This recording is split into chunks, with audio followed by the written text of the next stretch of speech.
5, 4, 3.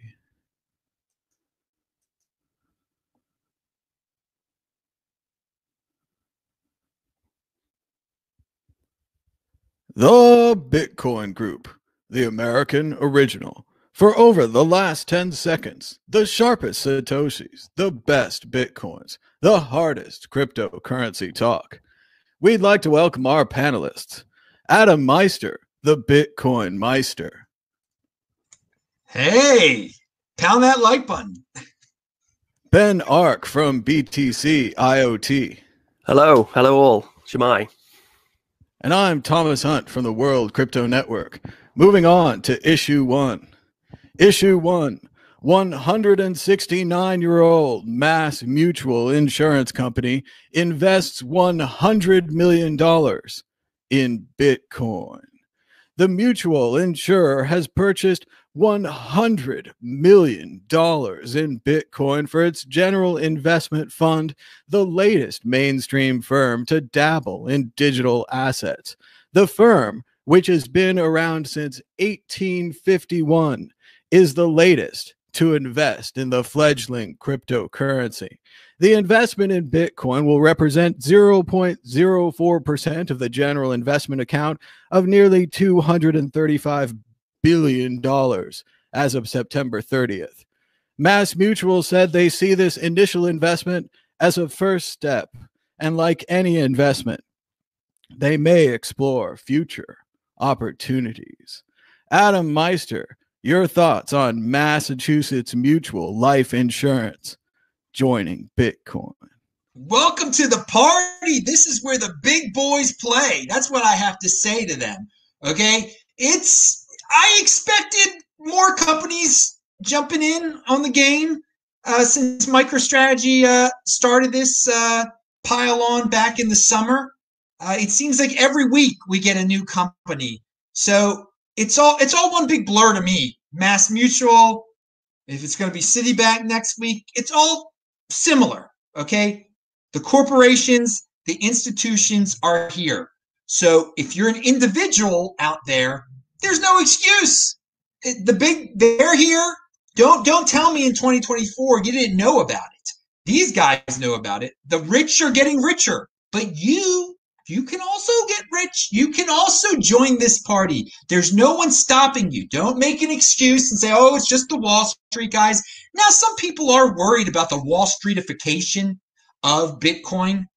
And, well, it's something to think about, definitely, because that's who's joining right now. The regular average Joe on the street, you don't see I haven't heard too much from those dudes. So we will get into a little bit of a predicament eventually when we start talking about KYC type of antics. Will these Wall Street guys be as passionate about no KYC or KYC related materials as the regular Bitcoiner who's been here for a while? So that's something to look forward to. But otherwise, everyone's welcome. The beauty of Bitcoin, we can't prevent, if you don't like the banks, well, you can't stop them from joining, okay? The only thing you can do is buy more. So I think we will hear their perspective eventually when it comes to KYC and regulation, and it might differ from what we're thinking here. But hey, welcome to the game. My question is, who's next? Who's next, as a great wrestler once said. We'll also hear their perspective on privacy. Ben Ark. Yeah, I mean, I like what Adam said about, anyone can join in. I think that's the point, isn't it? It's the easiest asset to on-ramp onto, particularly, a bearer asset. You can just sit on your computer and you can do it. You can buy some Bitcoin and you can create a wallet and you can store them, and you can store them in a way which is safe. You can go buy a hardware wallet. It's easy to on-ramp onto, and I think a lot of millennials feel far more comfortable on-ramping on something like Bitcoin rather than something like gold, for example. So I think that's a very powerful use case. I know I know plenty of people who've traded with cryptocurrencies or Bitcoin, and they've never been near traditional trading. for better or for worse. So yeah, as an on-ramp asset, I mean, that's just one great use case, yet another great use case for Bitcoin. But the numbers, like 0.04% as an initial investment of 2.3 billion, like it's a phenomenal amount of money, and as an initial investment. So yes, the smartest people in the room are buying up Bitcoin, but you know, for the bags they hold, it's not a great deal of Bitcoin, and there's still this huge ocean of liquidity which can pour into that little pond of Bitcoin. Again, and also, but I mean, so I'm not so worried about when it comes to KYC. In that, I think our fears before, when we were in Bitcoin and we were outside of traditional finance, was that we were worried that the people who, you know, have government's ear, the big financial institutions, wouldn't like the fact that people were accumulating an asset outside of their control. But now they're accumulating that asset. It actually pumps their bags if there's less KYC, and if people are freer to do that in a sort of censorship-resistant, non-custodial way. So, you know, the JP Morgans of this world, who've got a gov's ear, are going to be very helpful and instrumental in removing some of those blocks, which I think we were worried were going to be in the way when it came to investing in Bitcoin.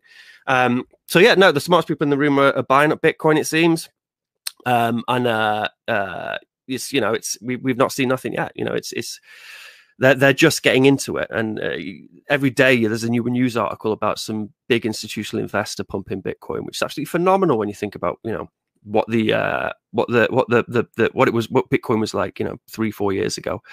So yeah, bullish, and good for them. You know, they've finally kind of piled in, but there's still plenty of room for it to move up. Adam, go ahead. I think this is the destruction of one FUD narrative also, that people still try to pull this out of their backsides, that the United States will make Bitcoin illegal. No, I mean, with all these Wall Street dudes buying it now, I think that's past. So that's when Mass Mutual is making announcements like this, it's not going to become illegal all of a sudden. No. I think we've gone past that point, and yeah, welcome Mass Mutual. At least there's a positive we can get out of it. Well, I agree with what Adam said and what Ben said. I also want to focus in on what Ben said, that it's only 0.04 of their total amount of their total investments. So there's a lot more of this money that can come into Bitcoin. The smart people are investing in Bitcoin, but they're smart. They're investing in it slowly. They're not like you or me with our E-Trade account, jumping into this and jumping out of that.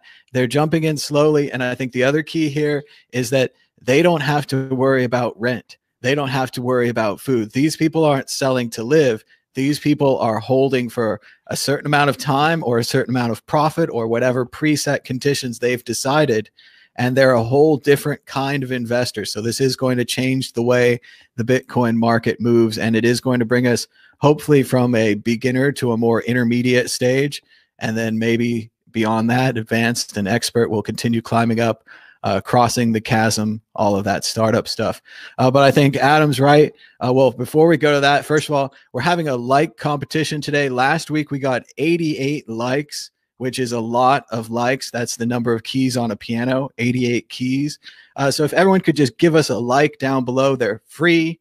Every YouTube show asks for this. They ask for the likes and the subscribes and the comments, because that's how YouTube judges shows. So if we could get to 100 likes this week, more people would be shown this show, more people would like and watch the show. So that's what that's about. So we'll remind you, and we'll just keep reminding you, but let's try to beat 88. I think you guys can do it. Adam was ahead of us with the exit question. Who's next? Adam, what bank, what company, what country, what do you want to say? Who's next into Bitcoin? I agree with Ben. It's been a new giant hedge fund, a new giant insurance company, a new giant rich person every week. So it's getting harder and harder to say, but who have you got that's next? Well, I got to say, pound that. You've got the pound that like button guy here. So that's going to remind you guys to beat 88. All right. And 88, that was apparently a very bad year because the Orioles lost 21 games in a row to start the season. We don't like to remember that. So let's get to 89, much better. But who is next? Well, first of all, these big boys, they've got egos. So I hope they start competing with each other and try to outdo the next one. Right now, Michael Saylor has become like this spokesperson for Bitcoin. I hope there's some other corporate dude out there that wants to become the next Michael Saylor and get louder than him. So who's next? It's going to actually be, it won't be a country. It won't be a country yet. That'll be after we get some big corporate Bitcoin, a big boy. I think the next news that's going to really rock us is we're going to hear like a bank.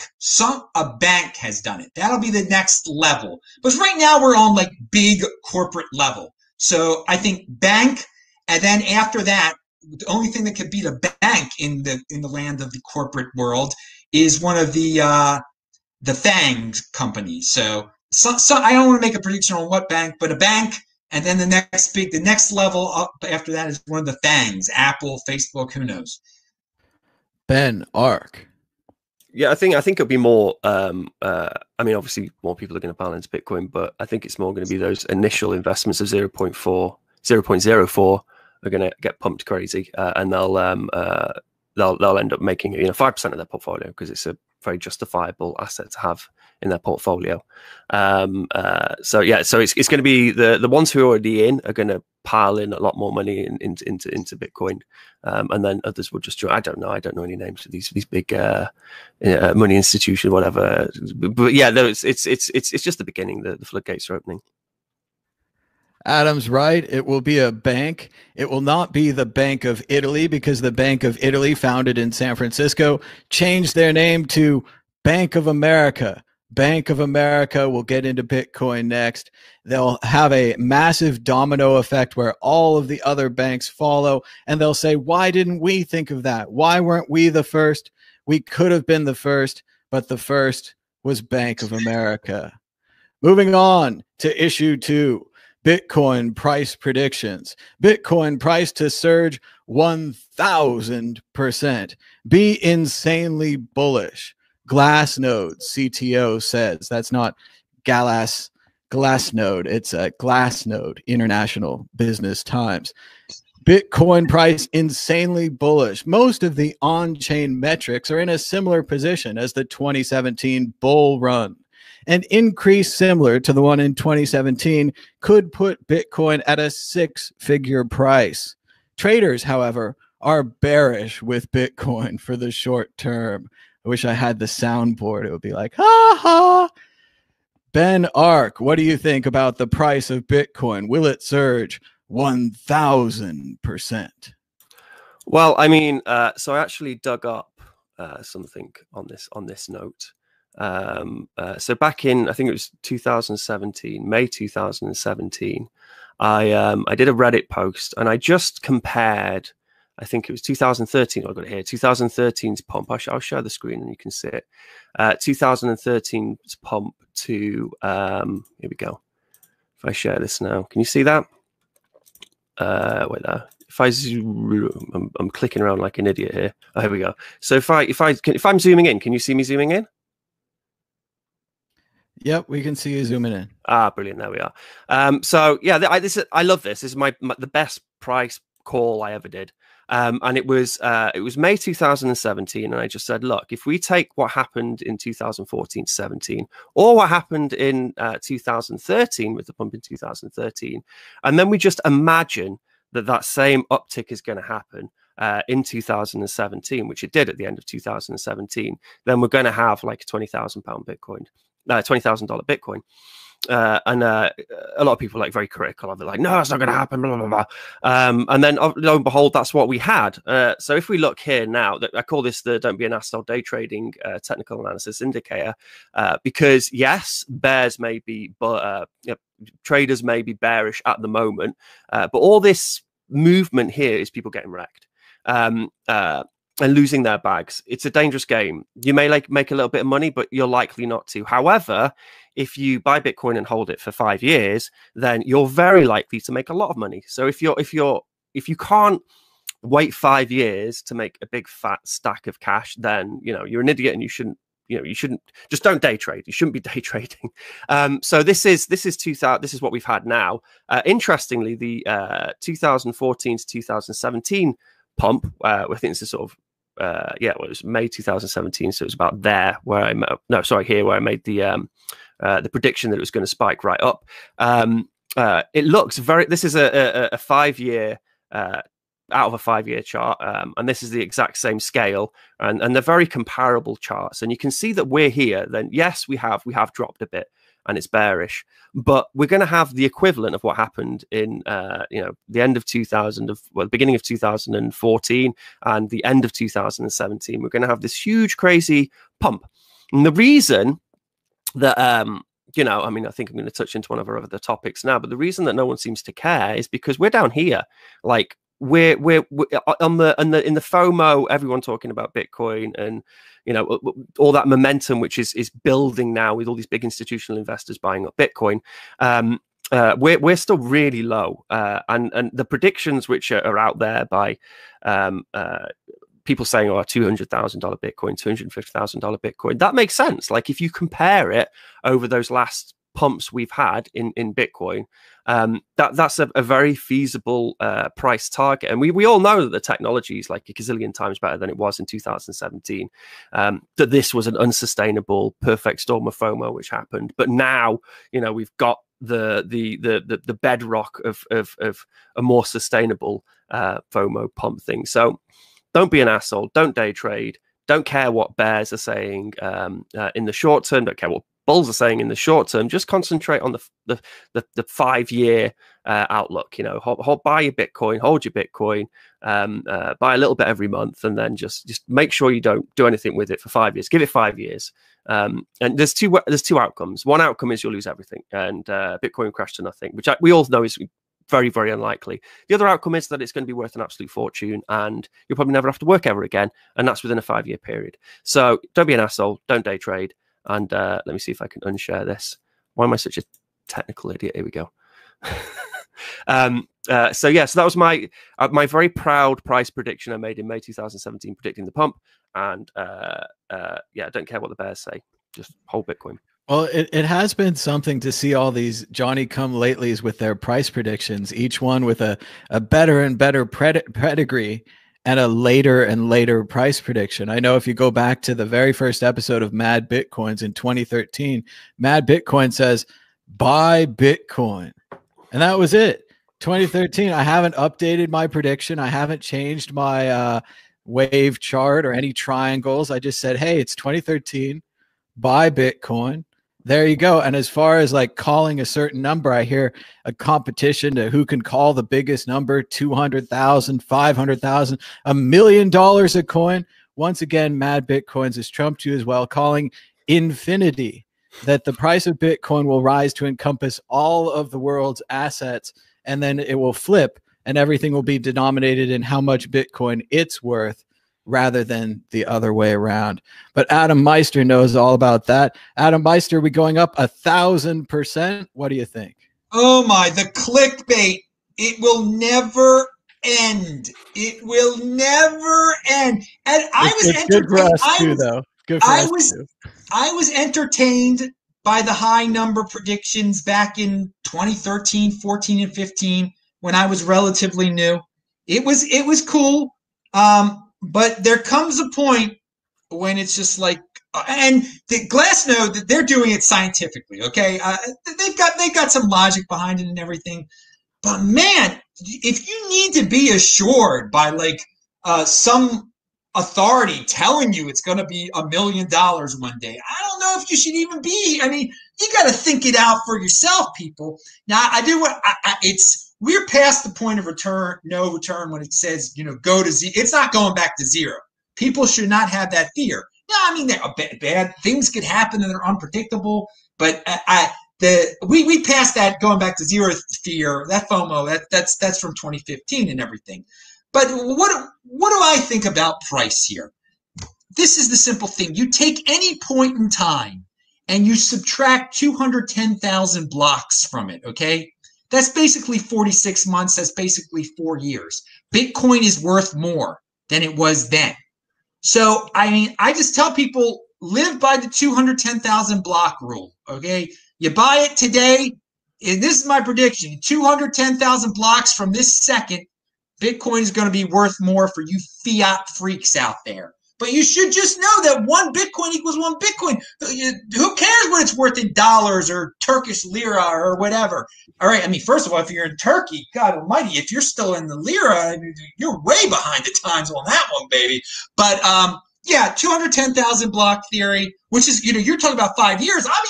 I'm simplifying it even more. That's less than 4 years. So any point in time, the theory, it has remained true. You subtract 210,000 blocks from today. That is basically was January or February of 2017. It was February of 2017, and yeah, it's a lot more than $1,300 right now. But we also let's think about the cycle here in terms of 210,000 block theory. Also, at 210,000 blocks ago, we just attained a new all-time high, and we were slowly moving up. And then it seemed like every month we would get a new all-time high until about 6 months later when it was just like incredibly explosive. So, I mean, I see the same thing happening that happened about 210,000 blocks ago.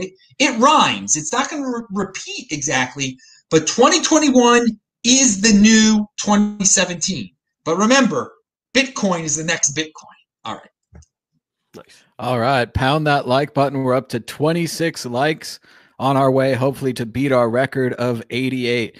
Thanks to the 42 viewers. Make sure you push that like button down below. On to the exit question. The price of Bitcoin this time next week, higher or lower? Ben Ark. I think I'm muted there. I'm unmuted there. So there we are. There's an Ellen Bitzel and URL faucet there. If you've got your Lightning wallet, your wallet Satoshi, your Blue wallet, scan that bad boy. You'll get 2,000 sats. Boom. So I don't know. Last time I predicted a higher price, but I do actually think that, in line with those fractally things, maybe there's a little bit of bearish, but I don't care. Like, just hold those Bitcoins. Don't get scared. Have your security model in such a way that you can't easily access them and sell them quickly. Secure them in such a way that they're hard to sell.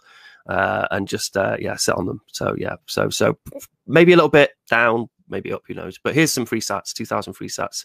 But you can hit that faucet a few times if you want. And free Lightning Satoshis unclaimed so far. Adam Meister, higher or lower? Well, right now we're at 16,969, and I think during your show next week, I think we'll be at about 18,000, which is not that much higher. So I see a little bit higher next week. Not going to make really that big of a difference. We might, between now and then, we could get it could drop quite a bit. But I think by next Friday we'll get back to 18,000. But I'll say this: it's been a great year. It has been if you've been in Bitcoin, and I think that we're not going to get back to the all-time high until next year. But the good news is what next year is in 20 freaking days. So I don't want anybody 2020 be satisfied with it. Get pumped for 2021. I don't see us getting to 20K for the rest of this year, though. Just hold on. All right. I usually say higher, but I'm going to agree with the group. I think we might go a little bit lower because we touched the sky, and then we're going to retreat back. Can you imagine, just on a side note, can you imagine like 2020 was such a shit show? And so depressing with all the COVID stuff, and now we've got these vaccines and everything. We're kind of coming out, whatever, but society's coming out of that issue. Can you imagine like the general jubilation of 2021? People are going to be so relieved that 2020 is behind them, not even disregarding Bitcoin. So there'll just be hopefully a very positive vibe in 2021 anyway. So I'm sure that will help Bitcoin pump. Let's hope for a more positive vibe in the new year, and all of that, of course, is good for business, good for everybody. Did you know the World Crypto Network has its own store at shop.worldcryptonetwork.com? You could get World Crypto Network the mug, World Crypto Network the t-shirt, and the popular Treasures Don't Float, and Bitcoin Not Bombs, Bitcoin Halvening 2020 edition. It's hard to believe at the beginning of this year we were celebrating a halvening, but get them all at shop.worldcryptonetwork.com. Issue 3, Bitcoin could hit 20K again, but this time no one cares. As Gizmodo says, If you've been watching the crypto markets over the past few weeks, you'll have noticed something special. Bitcoin, everyone's favorite decentralized digital currency based upon hype, lies, and general malfeasance, is about to hit 20K. But no one cares. No one in the mainstream media, no normal people care. No one but Bitcoin people care. Adam Meister, why does no one care about the Bitcoin run this time? Well, the retail, they haven't woken up to the fact yet. It's boring to them when they hear about Michael Saylor buying all this. That's a story that CNBC covers, not the main networks. Okay, so last time there was some sparkle around it too because of the ICO madness, and that created a lot of attention. This time we don't have that yet. I think that the DeFi stuff will pick up and take the place of the ICO madness. But in general, in normie land, the narrative that has been fed to normies is that this is a sad year. This 2020 has been bad. You're stuck. You're kind of dependent right now. And there's not that easy transition into like this whole happy world of Bitcoin.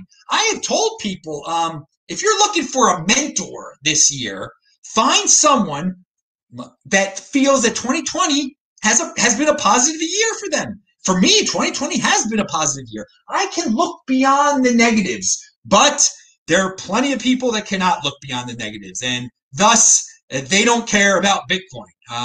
And the mainstream media has had an election to cover. They've had a sickness to cover, and it's just they can't. They don't have time for Bitcoin. So that's part of the reason that no one cares. But if you dig deep, you see there are plenty of people who do care. It's just in normie land, it's not getting attention. It's really unfortunate for those people who have to be spoon-fed news, who can't do their own research, that they're going to miss out on this. It's unfortunate, but hey, man, personal responsibility is the new counterculture.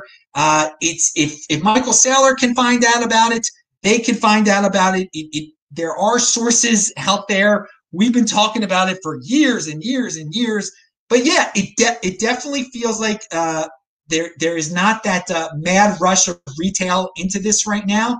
If there was, they'd be spazzing out and whatnot. The dudes who are rushing into it are the Michael Saylors of the world. They are just they're calm about their promotion. I mean, they're promoting it and everything, but it's just not it's not the same as 2017 yet. I do think the retail will be here. I do think the mainstream media will wake up to it, and I do think that the DeFi will add this irrational exuberance that the ICO did last time.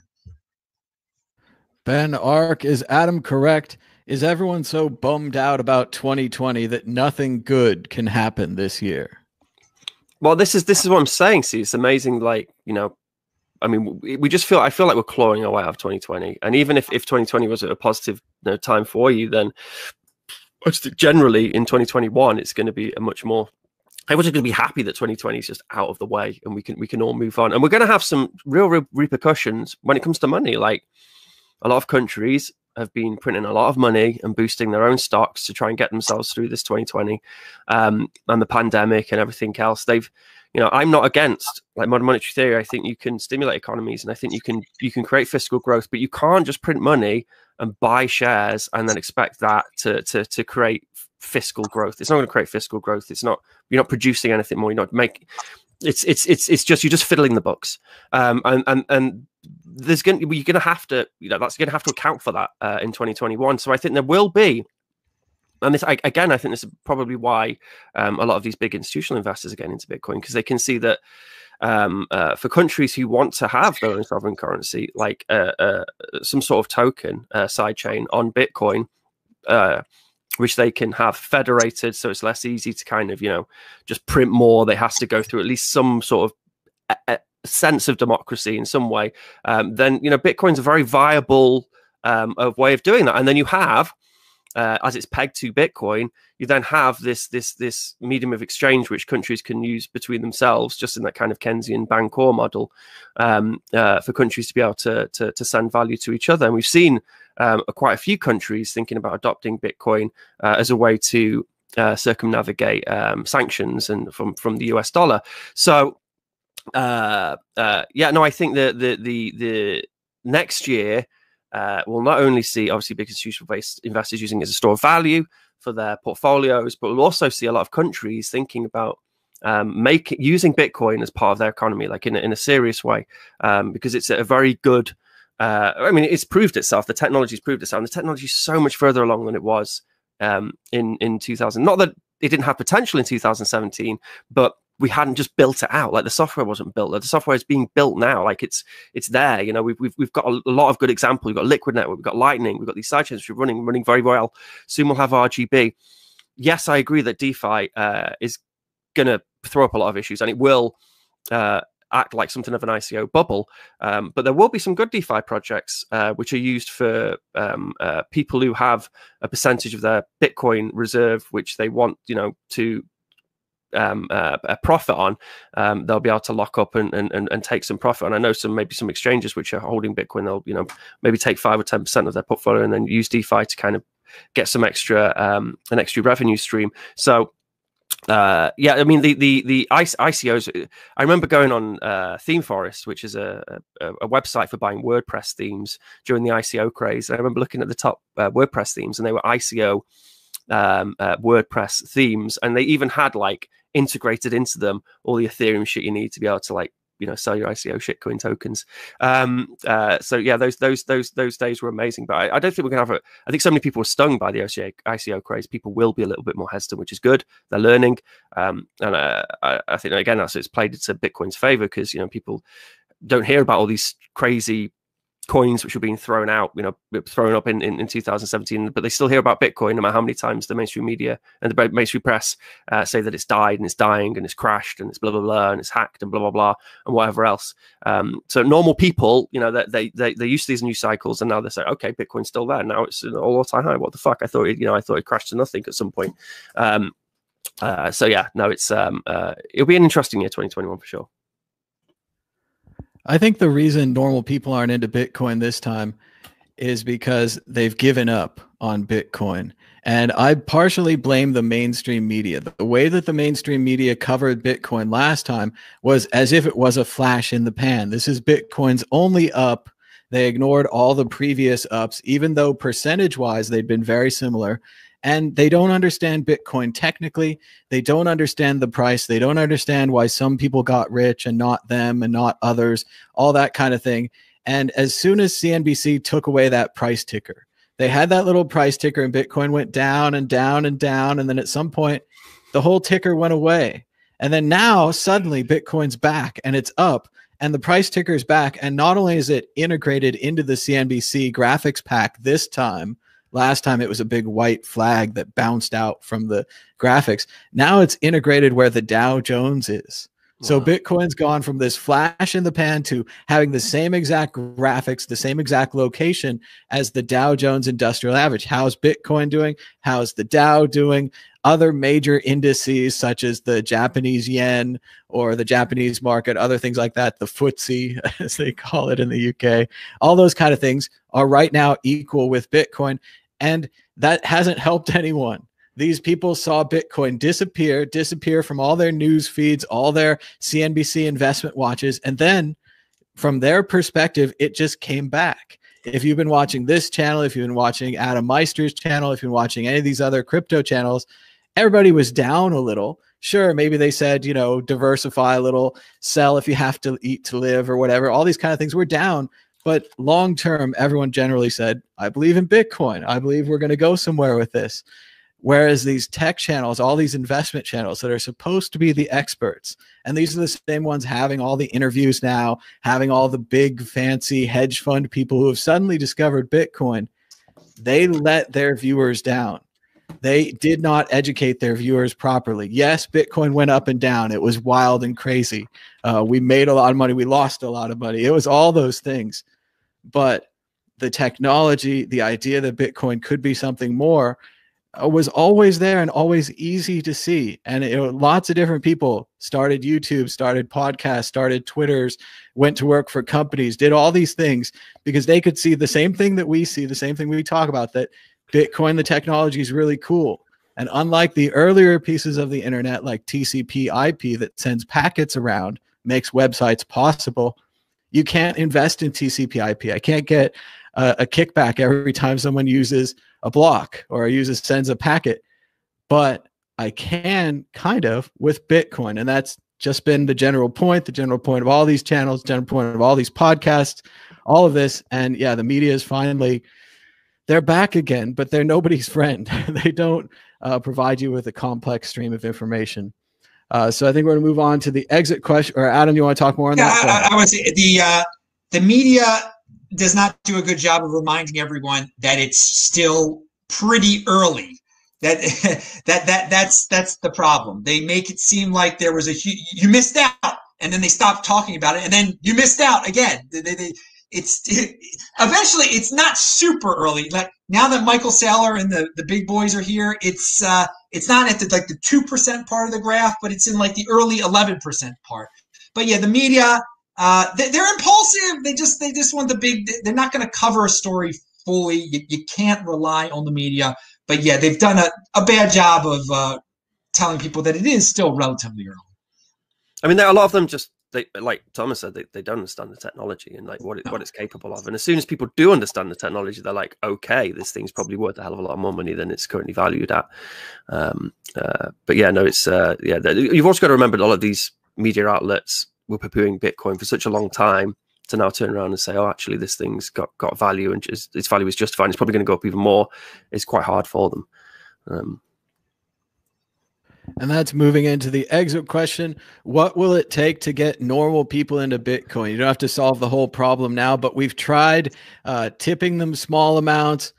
We've tried giving away Bitcoin. We've tried faucets. We've tried telling them they'll get rich, watching them get rich. The value's gone up and down. The wallets have gotten easier. PayPal's there now, yet still normal people won't buy. Adam Meister, what's your idea? How can we drag in some more normal people? Well, I'm not saying what we can do. I'm saying what will happen, what will make them come in. And it refers back to something you mentioned before, Bank of America. When Bank of America lets you store your Bitcoin at your Bank of America Bitcoin account, which really won't be your Bitcoin, that's when there's going to be a lot of normie people waking up to it. And that's kind of unfortunate because they will control your Bitcoin. They will control your private key. But once the banks become Bitcoin banks also, which they are legally allowed to be right now in the United States, once that happens, oh my, yeah, that'll get the normies. That will definitely get it in. And that's unfortunate. That's unfortunate, but that's just the fact of life, that we've grown up in a society where people are used to third parties taking care of everything for them and trusting third parties. And financially, what's in their head? The banks, that's who they trust. So once the banks give it that kind of seal of approval, oh yeah, they'll be into it. It's unfortunate, but true. Ben, ARK.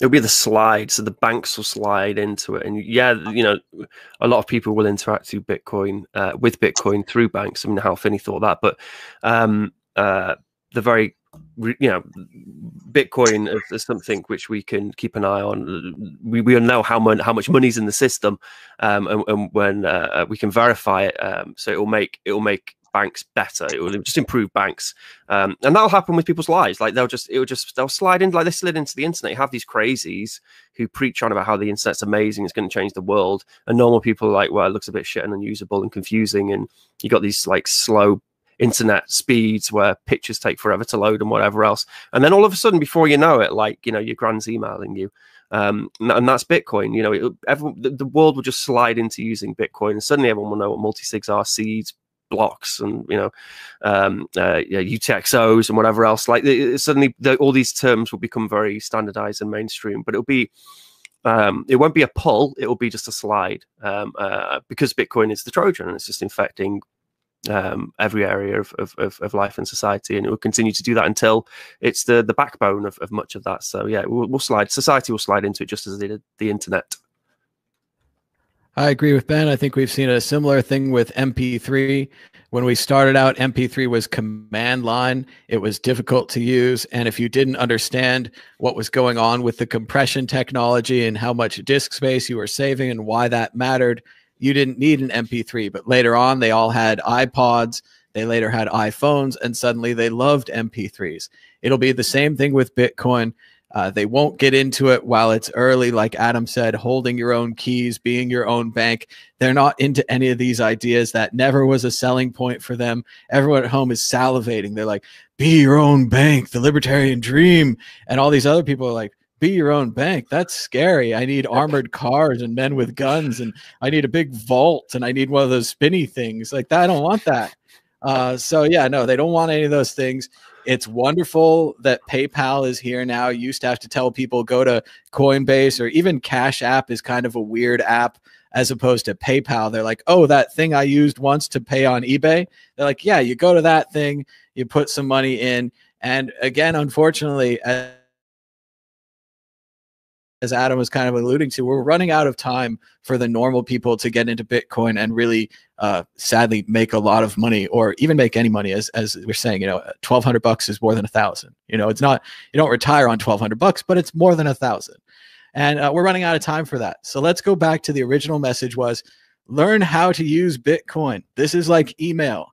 You didn't have email early on, and you learned how to use it. And eventually people came along that were worth emailing. You could get jobs, you could talk to people, you could send out your paper to school. There was a whole bunch of reasons to learn how to use email. And in that same way, there's a whole bunch of reasons to learn how to use Bitcoin. Now, maybe PayPal is a training wheel website. You can't withdraw your Bitcoin, but that's going to teach you the different flavors of Bitcoin, the different self-hostings and exchanges and altcoins and ICOs and what's it called now, DeFi, and all these exciting things you can do with Bitcoin. So there's plenty of that out there. We have lots more options for new people to get in. Just maybe not lots more free money, but everyone wants the free money. Moving on to issue 4, Adam's favorite issue. MicroStrategy plans $400 million raise. Net proceeds will fund more Bitcoin buys. Adam Saylor is big into Bitcoin, and so is his company, MicroStrategy. They're printing $400 million in stocks, which they'll sell to use the money to buy Bitcoin. That's like something we wish we could all do. Back in 2013, Mad Bitcoins is printing $400 million in nothing and will use the money to buy Bitcoin. Adam Meister, obviously, we're all incredibly jealous of Adam Saylor and the power of his company. But is this good for Bitcoin? $400 million more? Heck yeah. And, more power to him if he's got all these suckers that think, he's printing his own money to buy Bitcoin. That's really, I like your interpretation of it. That was my original interpretation of it. It's a little bit more complex because it involves debt and this, that, and the other. But come on now. It's like, he's like, this is what my company does. But I want my company to buy a lot more Bitcoin. So buy shares in my company to help me fund my purchase of more Bitcoin. And people are like, yes! That's all. They should just buy their own freaking Bitcoin instead of buying shares in his company. But hey, people like to complicate matters. So more power to it's Michael Saylor. I call him Adam Saylor, Michael Saylor, Adam Saylor, whatever you want to call. I call him the Bitcoin Noah. We've got all sorts of names out there for him. So more power to him. Apparently, he was able to. There was some news that broke a few hours ago that he accomplished whatever he was trying to do to fund this next purchase. I got to give the guy credit. He is a big corporate CEO, and he's doing all these interviews all over podcast land for Bitcoin. He's a solid spokesperson for Bitcoin. There is no true spokesperson for Bitcoin because it's not centralized like that. Anyone can step up and be a spokesperson. So more power to him. And all the sucker MCs buying his stock it's not stock even. They're buying his debt to fund this. See, they're buying his certificates or whatever. Dude, why don't you guys just buy Bitcoin instead of buying Michael Saylor's certificates? So, hey, good for him. He's taking more Bitcoin off the market. It's becoming more scarce. Scarcity, scarcity, scarcity. Just like in real estate, it's location, location, location. So good luck, Michael Saylor. And guys, if Michael Saylor has to go to these complex ways of buying Bitcoin, perhaps you should just, with some of your extra cash out there, get yourself some too. He's a pretty smart dude. All right. Thank you. Pound that like button. We're almost up to 40 likes and 60 live viewers. I agree with Adam. If he can print the certificates and sell his debt and use it to buy Bitcoin, it sounds great. I wish I could do it too. It's a little bit before my time, but there was this guy called Pirate at 40, and he ran a very early Bitcoin investment club where he would have done the exact same thing that Saylor would have done, taken all of your money, used it to buy Bitcoins, held the Bitcoins, and then paid you off when it was worth more. Of course, Pirate at 40 allegedly took all the money and didn't buy the Bitcoin, did whatever he wanted, all those kind of things. I don't think Michael Saylor is going to do that, but it is funny to see at the beginning and the end of the current Bitcoin cycle that we're at, similar ideas, similar people, different outcomes. Ben Ark, your thoughts on Michael Saylor's amazing ability to print money and buy Bitcoin? So I know an embarrassingly little amount on this subject, but the shares that he's printing, the stocks he's printing, they're related to MicroStrategy? Yeah. It's as Adam's saying, it's not quite stocks. I think it's debt in the company. It's convertible bonds. Okay, well, there's really different jargon terms, but basically, out of nowhere, he suddenly has more. Yeah, well, and I still got nothing. There's lots of traditional investment firms, retirement investment firms which can't invest. They can't buy Bitcoin. So this is an on-ramp for them to be able to have some skin in the game, even though they aren't actually custodying. They don't own the Bitcoin. Michael Saylor does, but they have stocks in the thing which he's building his asset for MicroStrategy by buying up Bitcoin. So is this not a way for those traditional investment firms, which I think Bitcoin is still classed as a very risky asset, and just as they can't buy gold, it's another way for them, another package, investment in financial package they can use to onboard onto having some skin in the Bitcoin game, even though they're not direct, they're sort of indirectly participating in Bitcoin. So for me, it kind of feels like that.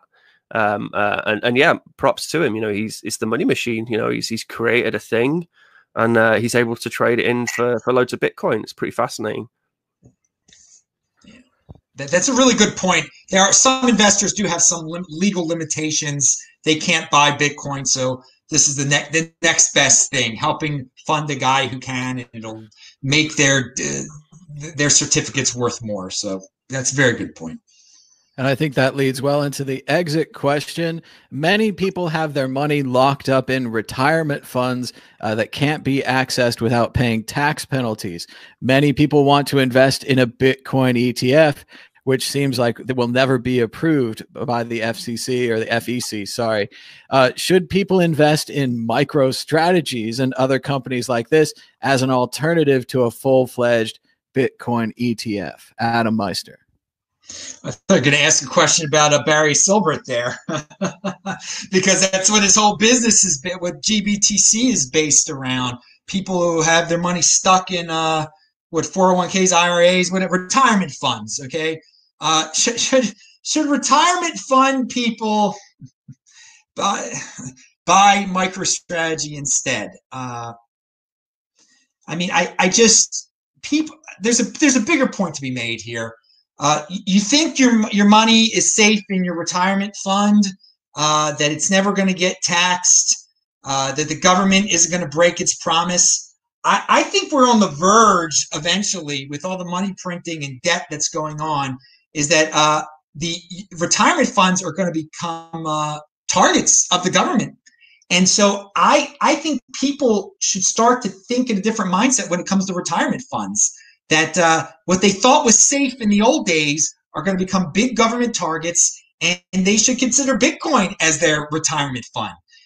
That's a bigger take on the question. I didn't really address the question, so I'll address the question. If you can't buy Bitcoin, then Yeah, a close substitute, I guess. If you can't buy any cryptocurrency, a close sub. If you want to stick in traditional markets, with traditional stocks, the stock that's most correlated with Bitcoin is MicroStrategy. How about that? At this point, at least, maybe someone will try to outdo him.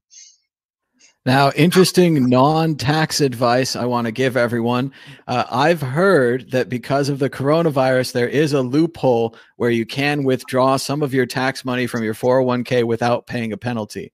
I'm still withholding and intend to pay and be refunded or whatever. But if you're looking a way to cash out and cash into Bitcoin, not pay that 10% penalty for taking money out early, that might be a possibility. Check with your tax attorney. I want to agree with Adam that MicroStrategy is an interesting way to invest in Bitcoin because of what he said last answer, which was the CEO is out there selling it.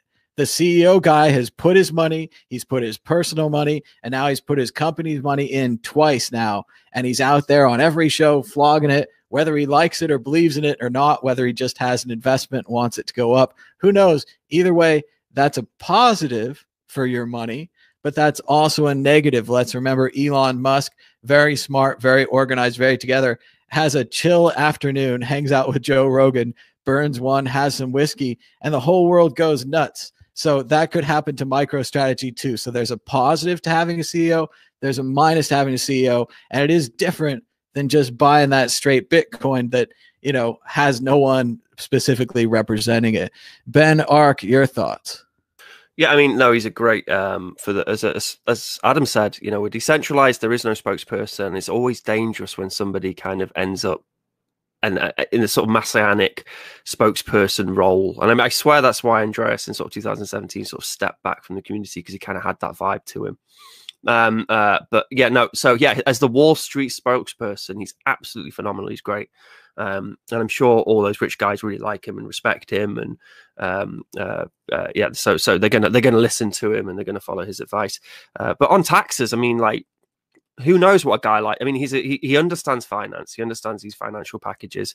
And not only is it a way for some traditional retirement funds maybe to be able to have some skin in the game in Bitcoin, it might be a way to say if they go for the what's the Bitcoin backed thing? What's it called? I don't know. ETF. Yeah, the ETF thing. Yeah. So then it still has, you know, it still has that stigma attached to it because it is a Bitcoin thing, isn't it? Whereas, you know, some savvy investor within one of these retirement investment companies, they can buy up some MicroStrategy shares. It appears on the, you know, the bottom line and the paperwork is a MicroStrategy thing, but then it's kind of backed by this kind of Bitcoin investment thing which is happening. So it could be a way for them to, because, you know, there's a lot of kind of traditional conservative stigma which is still, you know, attached to Bitcoin. A stigma attached by the conservatives to Bitcoin. So it could be a way to kind of bypass that as well. I mean, it's great. It's great this dude's coming up with financial packages to help companies. That is funny though, Ben. It's almost like buying pornography. You don't want to have Bitcoin on your balance sheet.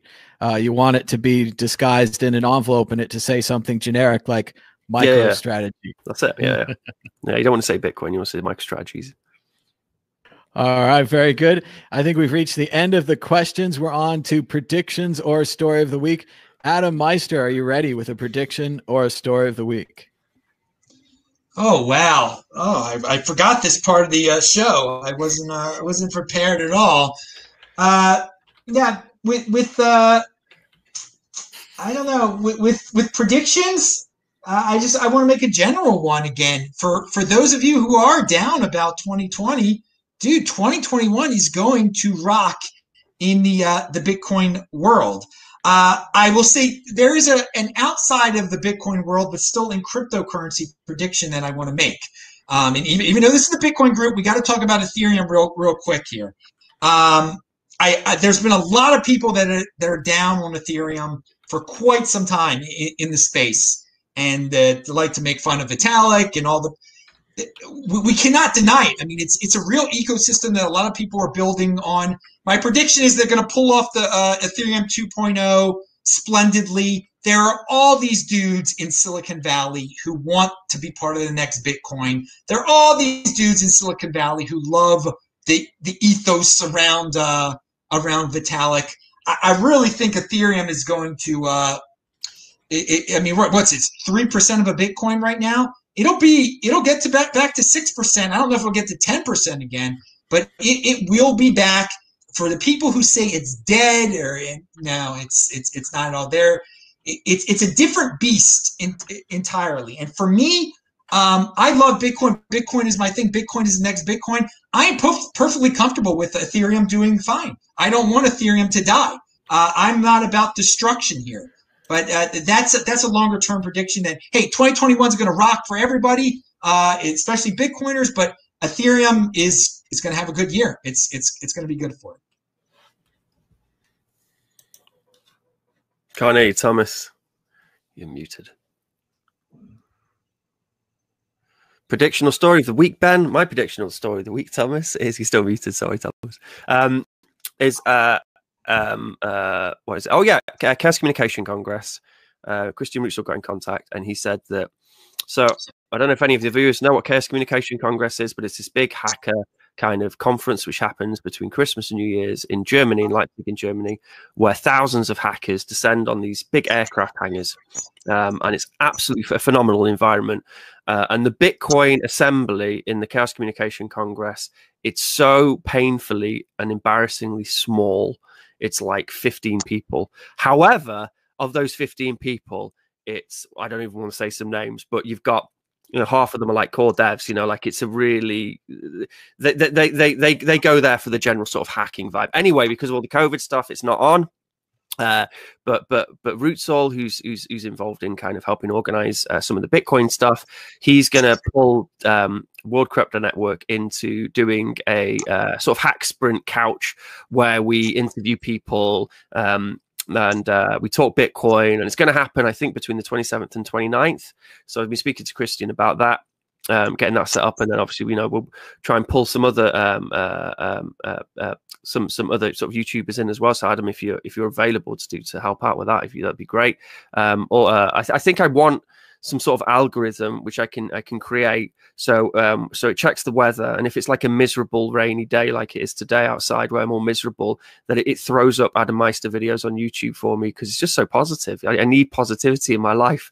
We were just talking before the show, like in Britain we get so downtrodden by the weather, so it's nice to have such a positive vibe going on today. On Vitalik, yeah, I mean, and Ethereum, like I agree, you know, I want it to succeed. And there's so many projects which have been built on Ethereum. God, I really hope it succeeds, because I don't want those projects to fail. But I do think that there is that, the founder creator attack vector with Vitalik, and there has been some quite concerning interviews, particularly around supply, where it's not necessarily as important to be able to account for every single Ethereum which is out there as it is in Bitcoin, because that's not really its model. But he didn't come off so well in as a spokesperson. We've talked a lot about spokespeople for Ethereum. So that, I just wanted to say that on Vitalik. But yeah, I mean, hopefully, you know, Ethereum will do well. But no, my prediction is Chaos Communication Congress is still going ahead in a sort of digital lame way, but we will have some great like interviews and talks and stuff, and hopefully like a 48-hour Bitcoin couch going on at some point. So that should be cool between Christmas and New Year's. That sounds great, Ben, and we'll have to check that out here. We'll have links on Twitter as well. I don't have much to say this week. Just want to thank Adam and Ben for joining us. Adam, you want to show us that just for a second? Go ahead. Happy Hanukkah, everybody. Happy Hanukkah. Second night is tonight. Follow me on Twitter at TechBalt, TechBalt. Pound that like button. Thanks so much to Adam Meister for joining us, as well as Ben. We're up to 45 likes. Remember, you can still like the video even if it's not live. You can join the like crew. You don't have to be live to do that. Thanks to everybody for joining us. Be sure to subscribe down below. Give us a like. Check out the t-shirts. We've got donation information and more. Thanks to everyone for donating on Twitter. We had a very small fundraiser for Avatar. He runs the Bitcoin Facebook group. He used to run the Bitcoin Google Plus group as well. And his computer exploded. So thanks to everybody for donating. We raised him like $750 for a new computer. So it was really cool that that happened, and we were able to come together for that with the Christmas spirit. So even if we're staying home and staying inside and that kind of thing, we can still help each other with Bitcoin. So thanks to everybody for joining us. Thanks for. See, it's so great when you used to play music. You have this thing where you set a timer for like 30 seconds. And then just right before 30 seconds, another timer goes off in your head. So thanks to Jitsi for cutting us off every hour. You surprised us at the end there. But we do enjoy your open sourceness, and it's been good. Thanks to everybody in the chat. Give us a like, say hello. If you missed the chat, let us know in the comments. Bitcoin higher and lower. Add your own voice to the comments. We've been trying to delete the spammy ones. So it's good to have some normal comments as well. And I don't know, Ben. Oh, you're going to do the faucet again? Slam that faucet up there. Slam the faucet again. Okay, so if you've got a Lightning wallet, a wallet Satoshi, a Blue wallet, BLW wallet, which is the best Lightning wallet, and the first Lightning wallet, which everyone overlooks, BLW. Well, has no one claimed it yet, Ben? Do they know how to do this? If you install, wait there. I mean, yeah. Let me. I haven't even checked. See, I can check, and if you install Wallet of Satoshi on the iPhone, or someone claimed it. There we go. And you scan this thing. It's like a Bitcoin faucet back in the old days. You get the Bitcoin. And so same thing, you get the little bit of Satoshis in the Lightning. Someone pulled 2,000 sats, but there's another 8,000 to pull. So, yeah. All right. So after the video's over, go back, get your wallet Satoshi. Pause the video, try that out. Give it a try. We're up to 50 viewers and 50 likes. That's pretty cool, but that's where we're going to end it today. So thanks so much to everybody for joining us. Until next time, bye-bye. Bye-bye.